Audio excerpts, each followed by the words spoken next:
So a lot of you have probably heard about the Union Pacific work that's been done, a lot of thought around this with the industrial internet. Basically, they laid cable down the tracks and have been able to track all sorts of interesting things about the railroad and how it operates. But what they're really interested in is predictive analytics, right? Being able to know when that train wheel's going to come falling off and preventing tragedies and accidents in the future. So the industrial Internet of Things is really about capturing content, curating it, storing, searching, being able to share that information, the visualization, and then, of course, being able to analyze it. Today, we're going to focus on the visualization piece and take a look at the history of augmented reality, virtual reality, kind of how we've ended up where we are today, and how that plays into the revolution of hyperreality, contextuality, and just-in-time reconstruction. So, hyperreality. A lot of people use the term mixed reality, hyperreality. Basically, this is the convergence of augmented reality and virtual reality together. But I thought in order for us to really take a look at it and where we believe as a company it's headed today, we'd start with the history. So early on in virtual reality, there was a lot of work done with NASA training and around training applications, highly applicable to the industrial internet. And then as the virtual reality bubble came along, gaming and the consumer applications became very, very popular. Today, starting back in 2006, of course, we have Oculus Rift. The virtual reality bubble is back. There's been a lot of activity around the gaming industry and consumer-oriented applications in virtual reality, but these aren't particularly useful for the industrial internet.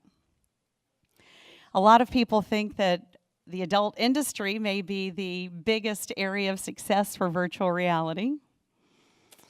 But there are a number of training applications where we've got people, but they must be in a stationary location, or they're limited, like to this fenced-in area where we're doing some military training.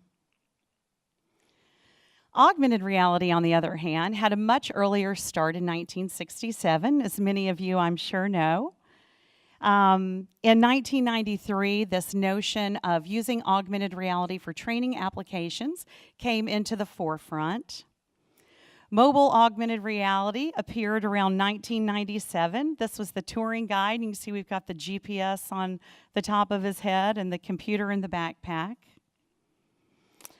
And then around 2002, we started bringing in 3D assets and haptics with manipulating those 3D assets. 1998 brought us the yellow first downline, probably our first visualization tool with augmented reality.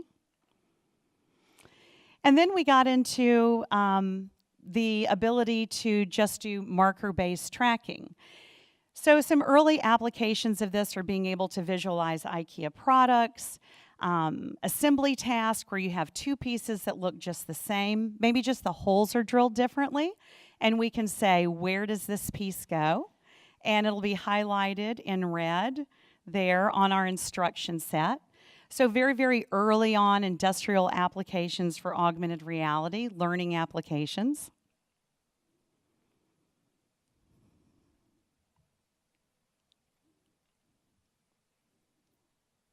Let me just skip to one there. Can you guys help me?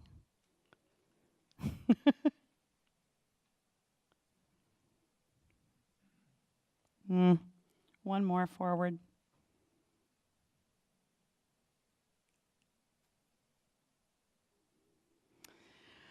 Then came interactivity. So now we're not just looking at model on a marker. We can already place 3D models onto 2D markers and targets and be able to show animations, interactivity, and much more interesting industrial applications.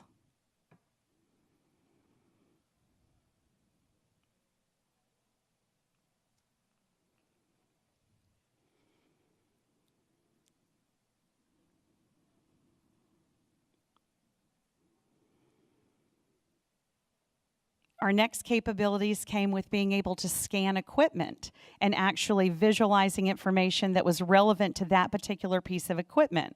So we're going to scan the barcode on this particular pump. We know exactly which pump we have. We know who the parts were manufactured by. We can know who our vendors are for sourcing those components. And we can superimpose instructions directly onto the physical piece of equipment to instruct the learner on how to insert one of these replacement kits. We can use textures in the background to hide things that would otherwise not be visible at this point, and be walked through an entire instruction set on how to replace these parts on the pump. Visualize hydraulics and the dynamics of how the pump moves back and forth.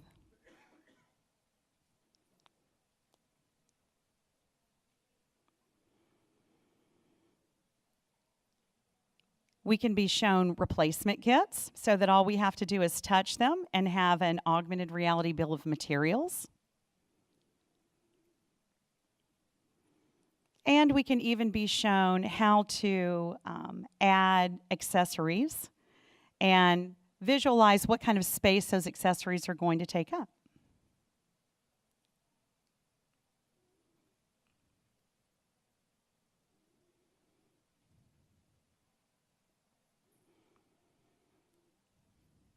Then along came wearables. So now we can visualize our instructions directly onto physical equipment without having to have anything in our hands. So we've got complete hands-free instruction.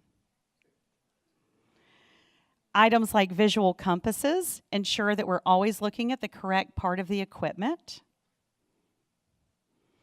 So we're guided to look up.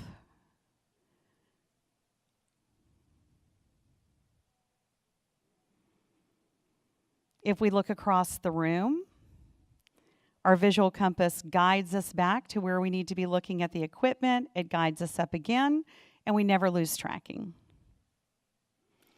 We can flip equipment around and add other 3D assets into the scene as well.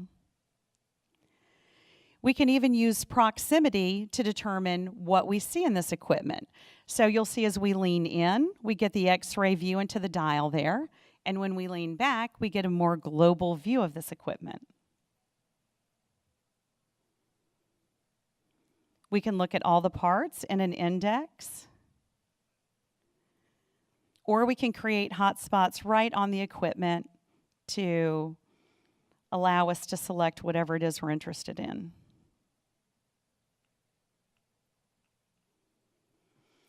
So hyperreality is really the combination of augmented reality and virtual reality. There was a game early on called Roku's Reward. Roku was out on the street. He was coming into contact with all sorts of virtual people, and they had this very interesting idea of, I've got my augmented reality view, and this is what I'm interacting with. But then I can lift myself up to a 360 view. So I'm very elegantly moving between my augmented reality experience and a virtual reality experience to get a different perspective. And I can even see where I am in the scene. So if you think about this perspective with the industrial internet setting, I can be looking at instructions in a plant floor, but maybe the piece of equipment that I need to get to is actually on the other side of the room. So I can very elegantly move from my augmented reality instructions to a virtual reality view to show me a different perspective that I wouldn't be able to otherwise see from a real-world perspective.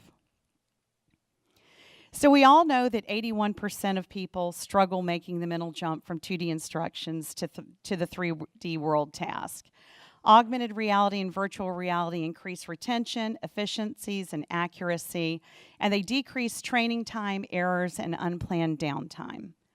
We also know all of the obstacles around creating 3D content, how time-consuming it is. It's a highly evolving technology.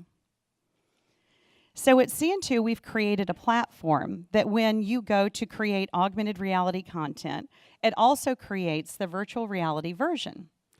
Today, that second version is in 2D, but we are rapidly evolving that, and it'll be ready this year for the true virtual reality version to be ready as well. So you can very easily pull assets into a scene. You can select publishing options like geofencing or time periods that you want your content to be available. And as soon as you get that content arranged, you can hit publish and the content is instantly available. So here's our real world piece of equipment. And we are going to first look at our 2D version that was also created. So we don't always have to be holding a device or looking through a device to get information. And now we're going to shift to our real world augmented reality view. The first thing that you'll see here is our CAD model align. And after a couple seconds here of learning the surface, we're going to visualize error codes right on top of this equipment. So you'll see those dynamic tags are there. They are indicating error codes. We can touch any one of them. It will show us only the parts that relate to that error code. And if we tap one of those parts, it'll give us a potential cause. It'll tell us what to check. And it will allow us to order parts directly out of the application. We can get X-ray views into this otherwise opaque piece of equipment. And we can superimpose animations right onto it so that we can understand how it would be operating it if it was truly functional at the moment. So you'll see our piston move back and forth. And within the platform, we can color code our dynamic tags. Here, blue indicating water and brown indicating coffee.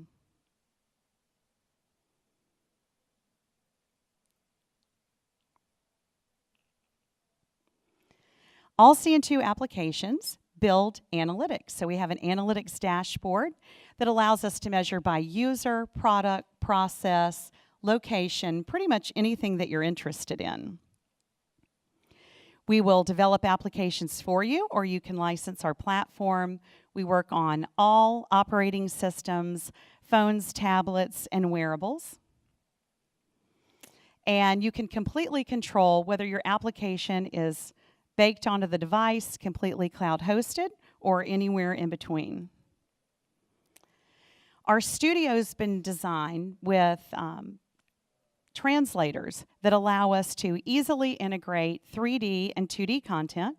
So you can load those OBJ, FBX, and DAE files right into the platform to streamline your development. We are completely tracking agnostic, so we allow any number of tracking technologies to be used at any time, and again, any hardware. We are also rendering agnostic, so we're very focused on a high level of abstraction there at the top of the stack, and we create high-fidelity sales and marketing and service and training applications. So contextuality. We see it around us on the devices everywhere. This is a really important component that's coming into play in the industrial internet. We need to know where our workers are and who they're working with so that we ensure that we're delivering exactly the right data at the right time. Also visualizing that data directly onto the equipment that we're looking at with the entire Internet of Things. So as we move into talking about just-in-time reconstruction, I had to start with visualization technologies and tracking just to kind of run us through the history with that as well. Obviously, we started off with GPS-based tracking, marker tracking like we looked at with our IKEA example earlier. SLAM-based tracking, allowing us to map the world around us and no longer be dependent upon those markers and trackers.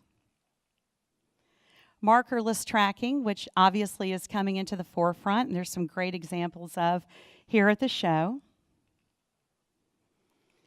Certainly technologies like Kinect Fusion, where we're able to just stand in front of a device and have depth sensing to place things like sunglasses and things in context on human form factors.